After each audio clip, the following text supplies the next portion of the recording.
अमर सीमा और दोस्तों, जिस तरह के आप देख रहे हैं मेरे साथ मौजूद हैं आरजू काज़मी साहबा। आरजू साहबा, आपके वक्त का बहुत शुक्रिया। बहुत शुक्रिया सर कि आपने इनवाइट किया। Thank you so much. आप सब जानते हैं आरजू साहबा को बड़ी छाई पड़ी है इस वक्त पूरे साउथ एशिया के अंदर। तो आरजू साहबा, ये क्या कर रही है आपने इमरान खान बेचारे को इतना मजबूर कर दिया कि आज वो इंडिया की तारीफें करना शुरू कर दिया उन्होंने। ये जो तारीफें करना इंडिया की, वो याद होगा कि ये तो सारा टाइम गालियां देते थे मोदी जी को। अब बहुत सारे काम इस तरह के मोदी जी ने वाकई किए हैं जिसमें हमारे उनके इख्तलाफात और हम बहुत तनकीद करते हैं। इसी तरह इमरान खान पे बड़ी तनकीद करते हैं। और इमरान खान ने तो नवाज शरीफ को कह दिया कि ये मिला हुआ है, ये गद्दार है, ये तो मोदी के यार हैं, ये फलान है ढमकान है। और आज जाते जाते जब उनको पता छुट्टी हो गई है और छुट्टी में थोड़े दिन ही रह गए हैं, तो ये इंडियन इंडियन फॉरेन पॉलिसी की तारीफें कि जी शुरू से उनकी जो फॉरेन पॉलिसी है वो आज़ाद है। तो आपको किसने कहा आज़ाद फॉरेन पॉलिसी बनाए ना बनाए? जरा इसमें हमें थोड़ा बताएं, ये इमरान खान का दिमाग आपने चेंज किया या उनको खुद चेंज हुआ? सबसे पहले तो सर बहुत शुक्रिया कि आपने इनवाइट किया। दूसरा, आपकी मैं एक वीडियो देख रही थी जो इमरान खान के स्टेटमेंट के बाद आपने बनाई है, और उसमें आपने ये दावा किया है कि मुझे लगता है कि इमरान खान मेरी वीडियो देखने लगे।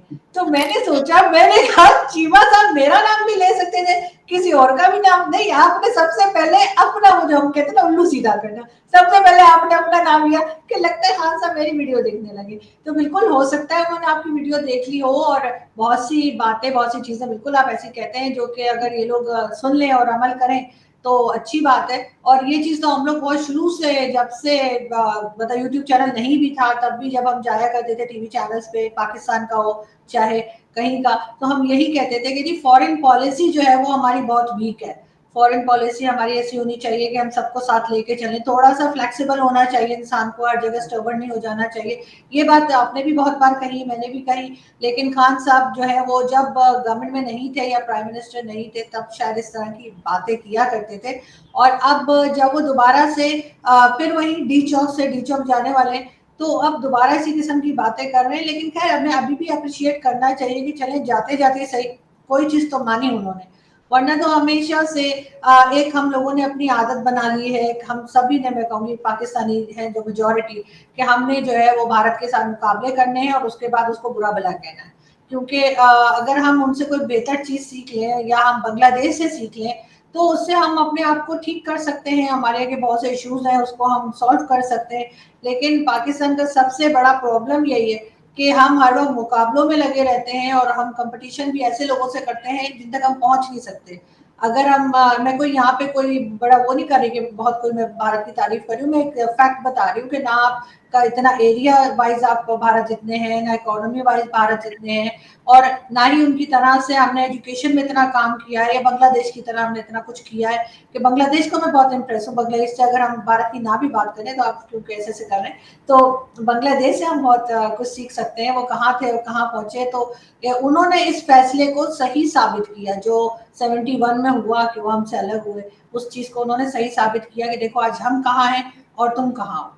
अगर यही चीज हमने की होती और हमने पाकिस्तान को ऐसा बनाया होता कि भारत को हम दिखा पाते कि देखें हमने अगर पाकिस्तान बनाया था तो आज पाकिस्तान कहाँ स्टैंड कर रहा है, किस लेवल पे हमने पहुंचा दिया। लेकिन अभी तक जो कुछ हमने किया है वो बहुत ही एक जो हमारे कहना चाहिए जो पॉलिसी मेकर्स हैं, जो हमारे जितने जितने सब तो नहीं लेकिन काफी हद तक जितने पॉलिटिशियंस आए, जितनी गवर्नमेंट्स आई, उन्होंने सिर्फ अपना सोचा, ना लोगों का सोचा, ना कंट्री का सोचा कि जी हम तो चले जाएंगे। और उसके बाद कहा यही जाता है कि इन लोगों के पास बहुत पैसा है, 7 नस्लें खा सकती हैं, उसके बाद किस बात की लालच है। अब आप कुछ टाइम तो मुल्क को दीजिए, कुछ टाइम तो ऐसा दीजिए जिसमें आप पैसे ना बनाए, सिर्फ और सिर्फ कंट्री का कुछ बेहतर कर दें।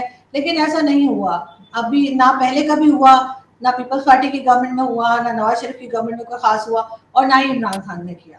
तो अब सिर्फ एक दूसरे के ऊपर कीचड़ उछाल रहे हैं। और अब जाते जाते उन्होंने कह दिया कि जी फॉरेन पॉलिसी, तो सीधे सीधे जो है वो कुरैशी साहब के ऊपर अटैक था।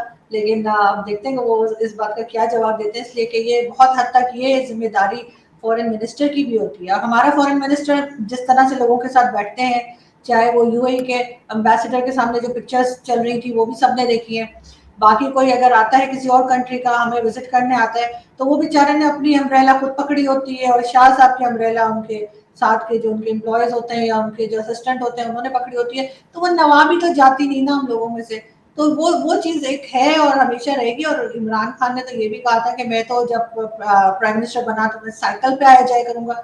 अब लग रहा है हेलीकॉप्टर से बाहर आते हुए थोड़ी घबराहट हो रही है खान साहब को, इसलिए बार बार जो है लोगों से रिक्वेस्ट कर रहे हैं कि बचा लो, लेकिन न होता हुआ नजर नहीं आ रहा। बिल्कुल आपकी बात ठीक है।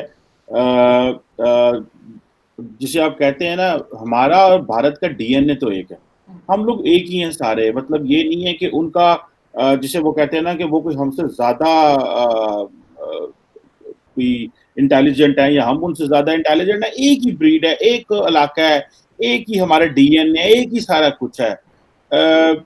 सिर्फ फर्क एक चीज का, उनके अंदर पॉलिटिकल स्टेबिलिटी है और हमारे अंदर पॉलिटिकल स्टेबिलिटी नहीं। उन्होंने समहाउ दे मैनेज के उनके इंस्टीट्यूशंस प्रिवेल करें, हमारे यहाँ इंडिविजुअल्स प्रिवेल करते हैं। हमारे यहाँ जिसे आप कह लें कि लोग मजबूत हैं, उनका अदारा मजबूत है। तो उधर पार्लियामेंट अपना रोल प्ले करती है, हमारे यहाँ ये होता है कि पार्लियामेंट को इधर अब ये मैं जान के कर रहा हूँ किसे दिया जाता है। पार्लियामेंट को हम पकड़ के जनाब उतार बाहर मार दिया, चल तेरी कोई लोड़ निशानों को, निकले तो पार्लियामेंट में। तो ये चीज है जिसे मैं समझता हूँ हमें इस चीज का नहीं करना चाहिए। अब ये बताएं, क्या हम ज्वाइन कर सकते हैं? नहीं, मैं ये कह रहा हूं कि क्या हम ये एक्सपेक्ट कर सकते हैं कि पाकिस्तान जो है और इमरान खान साहब एक आजाद खारजा पॉलिसी रख सकते हैं इंडिया की तरह, या कि आप समझती हैं कि इमरान खान साहब से तो ये उम्मीद नहीं है? ये जो मैं आपसे सवाल कर रहा हूँ, क्या हम ये एक्सपेक्ट कर सकते हैं इमरान खान साहब से कि हम एक आजाद खारजा पॉलिसी रख सकते हैं, या कि हम इसी तरह ऐसे ही चलते हैं?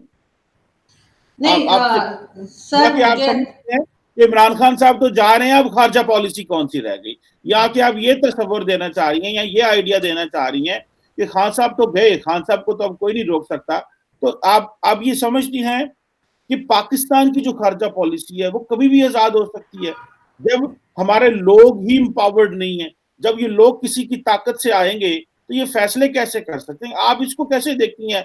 आप इसको आजाद होना, पाकिस्तान को फॉरेन पॉलिसी को आजाद होना जो है वो लिंक करती हैं कि मुल्क के अंदर एक आजाद सियासी निजाम होगा तो फॉरेन पॉलिसी आजाद होगी। आप इसको कैसे देखेंगे?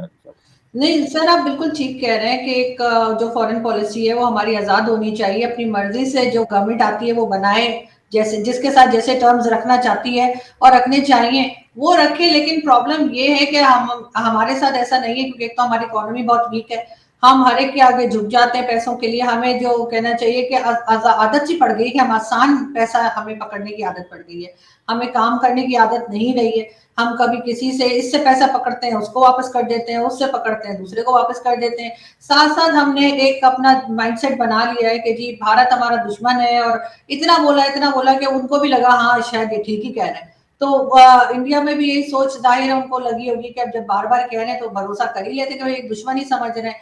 उसके बाद आपने जो है वो हर चीज में कश्मीर कश्मीर कश्मीर डाल के, क्योंकि अगर आप कश्मीर कश्मीर नहीं करते तो यहाँ पे बहुत से लोगों की दुकानें बंद हो जाती है ना, वो जो कॉर्नर के प्लॉट वाले और वो आइलैंड वाले, वो फ्लैट वाले, वो लंदन कनाडा अमेरिका यूएई, तो वो पिज्जा हट वगैरह, आपको वो पिज्जा हट कह रही हूँ, वो क्या है वो पापा जॉन्स वगैरह, तो वो थोड़ा मसला पड़ जाता।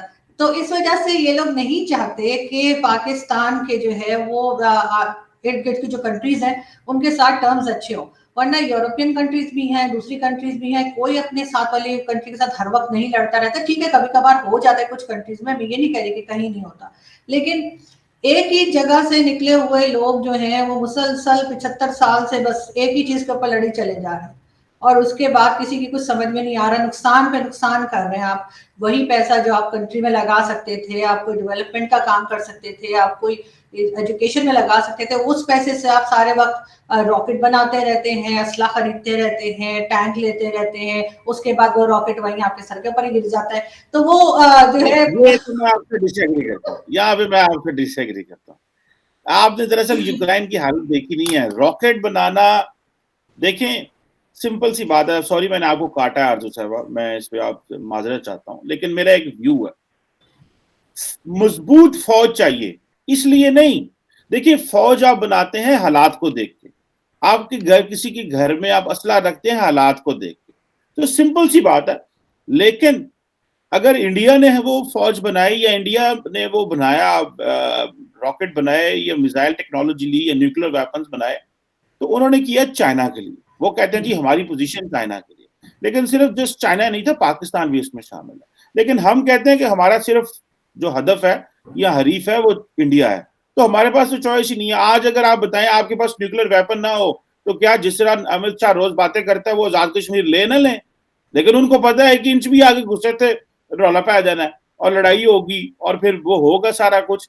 तो ये जो चीजें हैं इसमें मैं आपसे डिसएग्री करता हूँ, हमारी हालत यूक्रेन जैसी होती, ये तो मैं आपसे 500% जो है वो डिसएग्री करता हूँ। बाकी आप जो मर्जी करें। नहीं, मैंने न्यूक्लियर पावर बनने के उस पर कुछ नहीं कहा। मैं जो बाकी के बिलावजह के हथियार बढ़ाते रहते हैं और आप बजाय इसके कि आप टर्म्स बेहतर करेंगे, आपको उन हथियारों की जरूरत ही ना पड़े, आपका झगड़ा ही ना हो। हमारे की एग्जाम्पल मैंने कहा, बाकी दुनिया में कहीं ना कहीं कुछ हो रही है टेंशन, ऐसा नहीं है, लेकिन हम उसको अवॉइड कर सकते हैं, बड़ी आसानी से अवॉइड कर सकते हैं। हम लोग एक दूसरे की जबान समझते हैं, एक दूसरे का कल्चर समझते हैं, एक दूसरे का माइंडसेट हमारा एक ही जैसा है, क्योंकि जाहिर उधर से ही आए, एक ही सोच के लोग हैं, तो हम उसको आसानी से कर सकते हैं। लेकिन अगर हमने ऐसा किया तो बहुत से लोगों की दुकानें, जैसे मैंने कहा, कि बंद हो जाएंगी और उनके बिजनेसेस ठप हो जाएंगे और वो कहेंगे लो जी अब हम किस बात का फंड लें, कि किससे डर लग रहा है, क्योंकि वो तो डराने वाले तो डरा ही कोई नहीं रहा, लेकिन वो अभी भी कोई खास नहीं डरा रहे होते। और अगर वो डराएंगे तो सर 4 जंगें हम हार गए, ये सारे हथियार होने के बावजूद। लेकिन बात इसकी नहीं है, बात है कि आप सिर्फ 5 साल के लिए जो है, 6 साल के लिए आप जो है टर्म्स बेहतर कर लीजिए। हर चीज जिससे आपको लगता है कश्मीर या कोई भी इशू है उसको साइड पे करके सिर्फ इकोनॉमी पे काम कीजिए, तो वो चीजें ठीक हो जाएंगी। इसलिए कि जब पैसा होगा तो दुनिया आपकी बात सुनेगी। आज आप कहाँ कहाँ जाके कश्मीर कश्मीर करते हैं, कोई बात नहीं सुनता। ओवैसी वाले भी आएंगे और वो या हबीबी वो खजूरे वजूरे खा के यहाँ से निकल जाएंगे और उन्होंने कुछ नहीं करना यहाँ पे। तो एक अपनी पोजीशन को इंसान तभी मजबूत करता है जब उसकी इकोनॉमी मजबूत हो, चाहे वो कंट्री हो चाहे वो इंडिविजुअल हो। आपको पैसे की जरूरत होती है, हर एक को पता है कि आप ये कभी यहाँ से मांग रहे हैं, कभी वहां से मांग रहे हैं, और जो पैसा लाते हैं वो आप उसके बाद अगर उससे बजाय उससे डबल करने के, उसमें उसको किसी कारोबार में लगाने के, किसी तरीके से उस पैसे को डबल करने के बजाय आप हथियार ले लेते हैं, तो लोगों को यही लगेगा कि बस ठीक है, इनको कौन लिफ्ट करा रहा है। बाकी जो पोजीशन इंडिया की इस वक्त दुनिया में है वो हमारी नहीं है, हम माने या ना माने। लेकिन खैर, coming back to the main topic जो आप बात कर रहे थे इमरान खान साहब की, तो उन्होंने आज जैसे तारीफ की है, तो वो मेरा ख्याल है उनको बहुत शुरू में अंडरस्टैंड कर लेना चाहिए था। जब वो प्राइम मिनिस्टर नहीं बने थे तब भी वो बड़ी ढंग की बातें किया करते थे और बड़ी उम्मीदें थी लोगों को उनसे कि वो आएंगे तो जरूर कुछ चेंज आएगा, कोई टर्म्स बेहतर होंगे। बल्कि नवाज शरीफ साहब ने भी टर्म्स काफी बेहतर कर लिए थे भारत के साथ। तो मेरा ख्याल है कोई बुराई नहीं है। बहुत से लोग बहुत बुरा भला कह रहे हैं कि जी क्यों तारीफ कर दी। अब ये और बात है कि पहले वो ये कहा करते थे जब तक नरेंद्र मोदी की गवर्नमेंट है हम तो बात नहीं कर सकते, लेकिन जाते जाते उन्होंने चले कहना चाहिए कि एक अच्छी बात की है तो अप्रिशिएट तो करना चाहिए। नहीं, मैं वैसे अगर मैं इमरान खान का एडवाइजर होता ना, तो मैं इसको वैसे इस तरह एक्सप्लेन करता, let me be the devil's advocate, कि भाई मैं तो, हमने इमरान मोदी जो कश्मीर में कर रहा है उसकी बात नहीं कर रहे, हम इंडिया की फॉरेन, एक बात बताऊं मैडम, वैसे वो बात इमरान खान सही कर रहे हैं। जब हम कोल्ड वॉर में घुस गए और अमेरिका के तादी बन गए और हमें चाहिए था असला और ये चीजें, तो इंडिया उस वक्त भी न्यूट्रल था और उन्होंने कहा ना हम उधर जाएंगे ना हम उधर जाएंगे, और वो दोनों तरफ से हथियार भी ले रहे थे, ताल्लुक भी बना रहे थे। मैं समझता हूँ ये नर्व्स गेम होती है, लीडरशिप की गेम होती है, और लीडरशिप तब मजबूत होती है जब वो अवाम से आती है, जब वो लेजिटिमेट होती है, जब आपकी जड़ें अवाम में हो, जब आपको पता है कि अवाम की जो बनाई पार्लियामेंट से आप फैसले करते हैं, जब अवाम के लिए फैसले करते हैं, जब 10 लोग कमरे में बैठ के फैसला कर लें और कहें जनाब कि हम जनाब देखेंगे, जब ब्यूरोक्रेसी फैसले करेगी मुल्क के ऊपर, जिनको पता ही नहीं है, जिन्होंने वापस अवाम के पास जाना ही नहीं है, तो फिर तो मैडम इसी तरह ही होगा। मैडम ये बता दें, आप इमरान खान को भेज रही हैं, आप आपको क्या इतना मतलब, आप 3.5 साल आप किस पे तनकीद करेंगे? आपका कौन है तनकीद करने वाला? अगर इमरान खान साहब भी चले गए, वो बेचारे एक छोटी सी बकरी बने हुए थे, आप उनको सारे टाइम, जिन्होंने पंजाबी के टेमा मारते बट्टे मारते रहते थे, वो बेचारा खाता रहता था। अब वो जा रहा है, अब किस पे, अब आपका नया निशाना कौन है? जरा आज खुल के अवाम को बता दें, नया नहीं, निशाना कौन है? आप शहबाज शरीफ साहब पे तनकीद करेंगी। और पहले तो ये बता रहे जरा, मैंने इसको थोड़ा सा फनी अंदाज में किया कि इमरान खान साहब तो जाते हुए नजर आ रहे हैं आपको, और दूसरा ये जरा फनी सवाल का भी जवाब दें कि अगला टारगेट कौन है जिसको आप कहेंगी, शहबाज शरीफ, जरदारी साहब या मौलाना फजल रहमान? देखिए सर, सबसे पहले तो इमरान खान साहब वाकई में जाते हुए नजर आ रहे हैं और ऐसा होना नहीं चाहिए था। वैसे ही वाकई आप सही बात कह रहे हैं कि फिर अब हम क्या करेंगे, लेकिन हम ये जरूर करेंगे कि जो भी गवर्नमेंट आएगी, इसका हरगिज मकसद ये नहीं था कि इमरान खान साहब, खैर वो बहुत अजीब अजीब स्टेटमेंट देते थे, इस वजह से बेचारे फंस जाते थे। अदरवाइज एज ए जर्नलिस्ट हमारा यही काम है कि जो भी गवर्नमेंट आएगी, जो भी पार्टी आएगी, अगर वो गलत काम करेगी, ठीक से कंट्री को नहीं चलाएगी और वही प्रॉब्लम्स रही जो पहले थी, तो हम उन पे भी तनकीद करेंगे। ऐसा नहीं है कि हम उन्हें छोड़ देंगे। हम पीपल्स पार्टी को भी बोलेंगे, नून लीग को भी बोलेंगे, और जो कोई भी हुकूमत में आएगा और इस तरह से करेगा उसको कहेंगे। आज भी जैसे शेख रशीद साहब का मैं स्टेटमेंट देख रही थी एक दिन पहले, उन्होंने कहा कि जी वो जो चले गए हैं पीटीआई के मेंबर्स दूसरी तरफ, और कहा जा रहा है कि पैसे लेकर गए। तो उन्होंने कहा शेख रशीद साहब ने कि वो पैसे ले लें उनसे, उन लोगों से, यानी अपोजिशन से पैसे ले लें और वोट इमरान खान को डाल दें। तो मुझे वहां पे आप बड़े याद है, मैंने कहा ये तो ऐसी बात है ना जैसे हमने जो है वो दहशतगर्दी की जंग लड़ी थी कॉल आपके, कि हमने पैसे पकड़े अमेरिका से, डॉलर वॉलर लिए और उसके बाद साथ हमने तालिबान का दे दिया। मैंने कहा ये आइडिया तो मुझे लगता है आपसे लिया शेख रशीद साहब ने, क्योंकि हम आज तक कह रहे हैं कि मतलब हम नहीं, मैं तो बिल्कुल भी नहीं कह रही, आप कह रहे हैं कि जी हमने दहशतगर्दी की जंग लड़ी है, वो अलग बात है कि हमने जी डॉलर पकड़े और उसके बाद अपने ही लोगों को मरवा दिया। वो ये तो परवेज मुशर्रफ भी मान चुके हैं कि जी हमने अपने इतने लोग, 4,000 के कितने हजार लोग जो है अपने वहां पे भेजे और उनकी जाने ली। और उसके बाद दहशतगर्दी की जंग, पता नहीं, मेरे तो आज तक समझ में नहीं आया वो कौन सी जंग थी जो पैसे पकड़ पकड़ के और हम लड़ रहे थे। और उसके बाद उन्हीं पैसों से विलास बन गए, हमारे जो रिटायर्ड जनरल्स हैं वो कहाँ से कहाँ पहुंच गए। और अब वो कहते हैं जी अगर हमें कुछ कहा तो हम जी, आपको पता है ना, 5 साल की सैर कराने भेज देंगे। तो लेकिन ये कि मेरे ख्याल है ये बिलावल भुट्टो के ऊपर भी काफी बातें होती रहती है, उनकी लैंग्वेज पे भी बातें होती रहती हैं। उनके साथ साथ जो है शहबाज शरीफ साहब का जो माइक पकड़ने का अंदाज है, जब वो तकरीर करते हैं तो एकदम डाइस अपने मुक्के शुक्के चलाते हैं। और मौलाना साहब की स्टेटमेंट, तो मेरा ख्याल है वो जो एंटरटेनमेंट है पाकिस्तान की पॉलिटिक्स में वो कम नहीं होगी। और इमरान खान साहब बाहर जाके भी कुछ ना कुछ तो बोलते ही रहेंगे, उन्होंने कौन सा चुप बैठ जाना है। उन्होंने फिर अगली बारी की तैयारी करनी है कि भाई अगली बार फिर हो सकता है मेरी बारी लग जाए, तो वो तैयारी भी वो जारी रखेंगे, तो मेरे ख्याल है हमारा काम चलता रहेगा।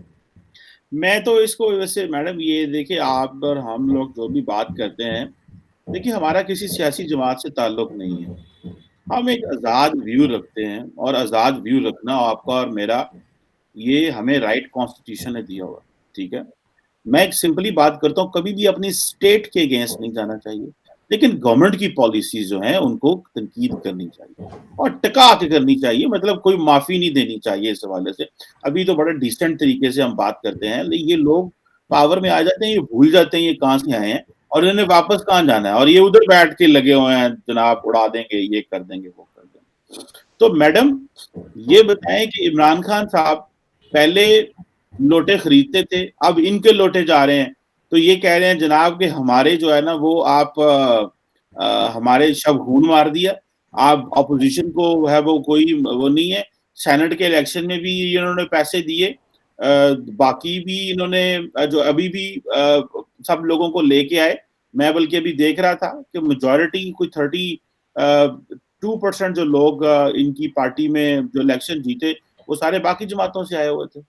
पंजाब से कोई 50% लोग जो जीते वो बाकी जमातों से आए हुए थे। तो इमरान खान साहब का क्या कमाल है, वो आए वो चले गए। बल्कि मैं तो समझता हूँ ये जो इन्होंने 18th अमेंडमेंट में मैडम ये रखा था ना शेख, कि ये बंदा वोट नहीं डाल सकता, ये तो पटा मारने वाली बात हुई।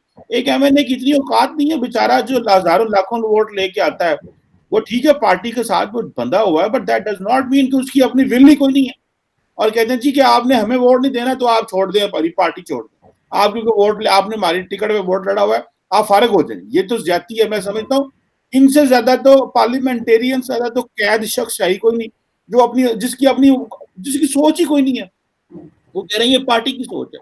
तो ये बताइए कि बाकी लोटे लोटे हैं और इमरान खान साहब के लोटे लोटे नहीं है, ये क्यों इमरान खान साहब को क्यों बुरे लगते हैं जब ये छोड़ के जा रहे हैं? सर ये तो हर एक को बुरा लगता है, क्योंकि जब भी इस तरह के इलेक्शंस होते हैं हमारे यहाँ, तो बिल्कुल ऐसा होता है कि जो जमात जीत रही होती है या जिसका पता होता है कि इसको एस्टेब्लिशमेंट ला रही है, उसकी तरफ बहुत से लोग चले जाते हैं। जो जीत जाते हैं, इनको भी जहांगीर तरीन साहब जहाज़ों में भर-भर के लाए थे। कोई ढकी-छुपी बात तो है नहीं, और उसके बाद जी यहाँ पर लाके इमरान खान साहब के साथ कहा जी जॉइन कर लो, उन्होंने जॉइन कर लिया। अब सबको पता है कि खान साहब की कश्ती डूब रही है, तो वो छोड़-छोड़ के भाग रहे हैं, दोबारा अपनी-अपनी जो पार्टीज़ थी उसी में चले गए हैं। तो पाकिस्तान में तो ये हमेशा होता रहा है और हमेशा शायद होता रहेगा, क्योंकि अभी तक कोई ऐसा आया नहीं जो हर एक को उस जगह पे रखे जहाँ पे उन्हें होना चाहिए। बाकी तो ये हर एक का राइट है कि वो कहाँ पे वोट देता है, कहाँ पे नहीं। और बात है कि बहुत से लोग किसी कहीं ना कहीं से ऑर्डर मिला होगा, उस पे कर रहे होंगे।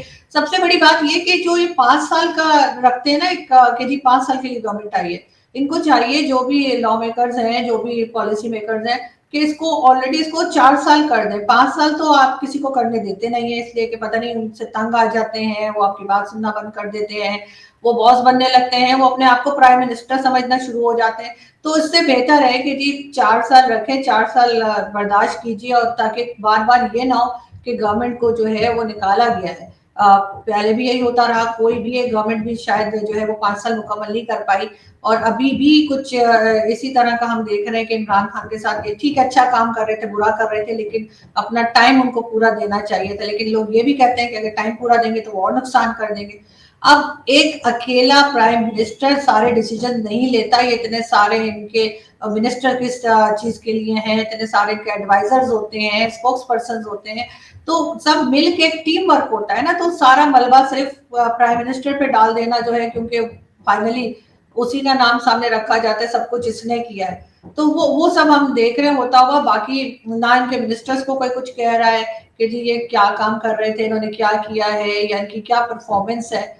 इनके जो कहना चाहिए, इनके assistant, special assistant for prime minister जो है शहबाज गिल साहब, उन पे तो अभी तक हालांकि केस बन जाना चाहिए था, इस आदमी को तो जेल में डाल देना चाहिए था। जिस तरह से इन्होंने टीवी पे बैठ के एक माइनॉरिटी के जो इनके एमएनए थे, उनको जिस तरह से इन्होंने जिस लैंग्वेज में बात की है, ये चीज ऐसा नहीं है कि कोई इंडिया उठा लेगा इस चीज को और इंडियन टीवी पे चल जाएगा। ये इंटरनेशनली पाकिस्तान के मुंह पे इन्होंने कालक मली है कि हम अपनी माइनॉरिटी से किस तरह से बात करते हैं।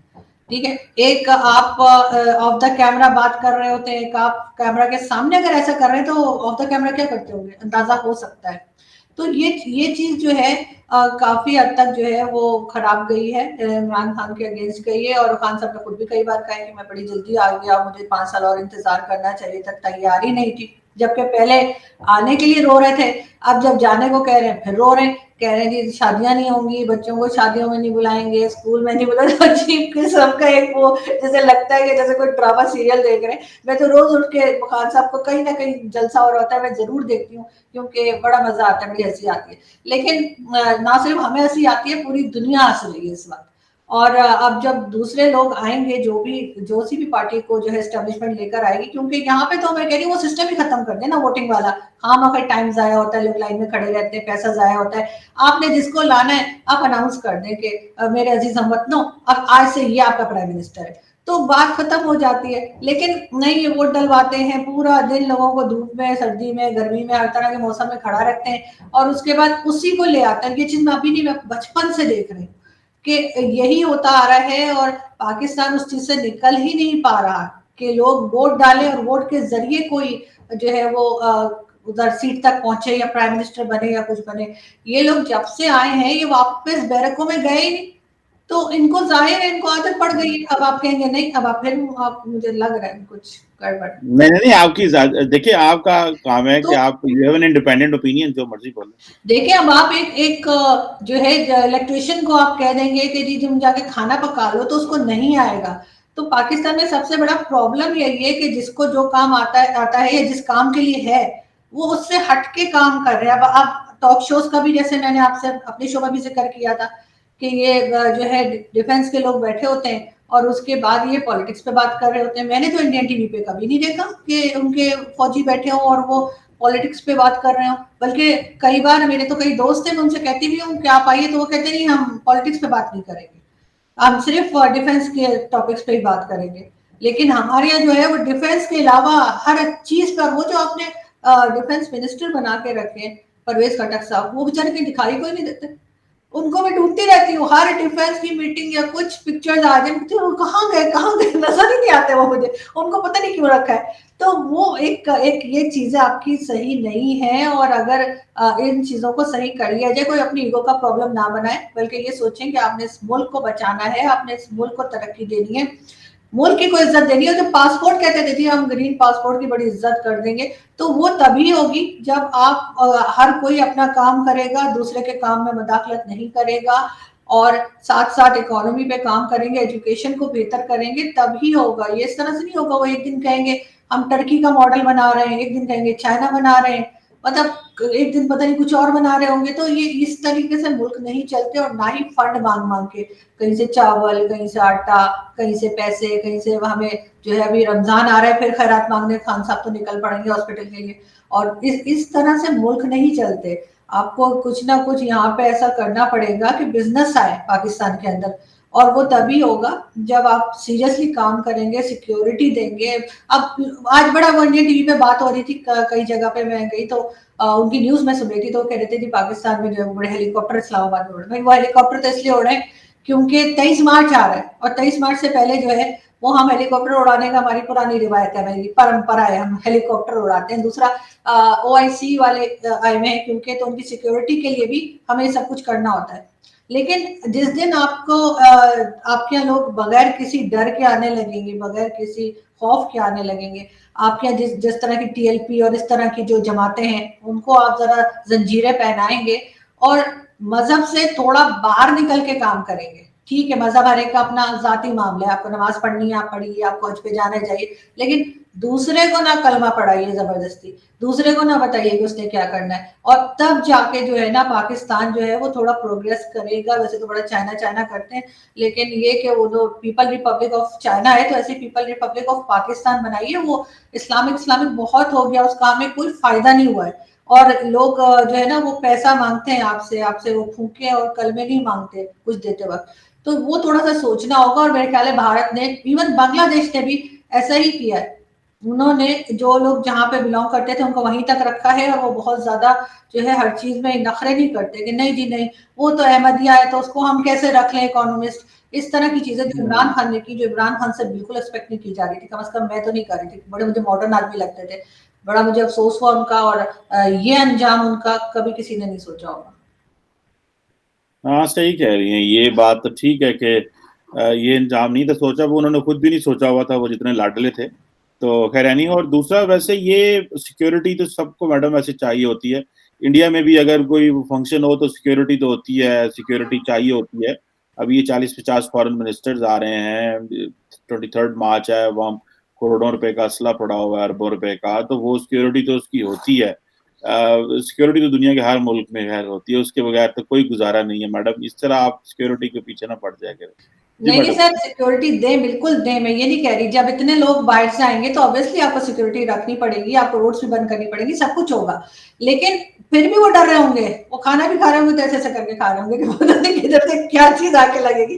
तो वो मैं कह रही हूँ कि वो सिक्योरिटी होनी चाहिए कि एक बंदा दिल से डर, अगर हम UAE हाँ। जाते हैं, दुबई जाते हैं, यूरोप जाते हैं, हम डरते तो नहीं है कि कोई आके मार देगा। यहाँ पे तो हम्म। सिक्योरिटी के बाद भी लोग डर रहे होते हैं। उसकी रीजन यही है कि जिस तरह की ये कहना चाहिए एक्सट्रीमिस्ट जमातें हमारे यहाँ से निकली हैं, और वो तरह तरह के स्टेटमेंट देते रहते हैं, ट्विटर पे ट्रेंड तक चलाते रहते हैं, उनको रोकने की जरूरत है, तब जाके हाँ ये सब कुछ सही होगा एग्री, जी। एग्री करते, एग्री करते। Any how, thank you very much आरजू काजमी साहबा for your time and for always giving us light political analysis.